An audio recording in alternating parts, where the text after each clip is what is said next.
さなんでこんなに私たちの顔が近いの？ああ、それはだな、勝手に意志がある私たちを使って金稼ぎをしているバカな主が見バレを恐れているかららしい。そうなんだ。でその頭がおかしい。主は今何をやっているの？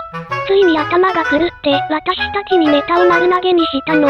どうやら違うらしいぜ。っていうか主の頭は元からイカれてるだろ。どうやら高評価の数かける10回腕立てをしているらしいぜ。4回押されたから40回らしいぜ。高評価の数かける10回腕立てとか脳が筋肉に侵されてるだろ。まあ、本人が言うにはみんなが俺の動画で笑ってくれればいいって言ってたし、確かにみんながこの動画を見てくれれば私たちの顔が絵じゃなくて表情とか字幕がつけられるし、悪くはないな。確かにそうね。みんなが見てくれれば私たちの表情が豊かになるし、私の声が元に戻るわね。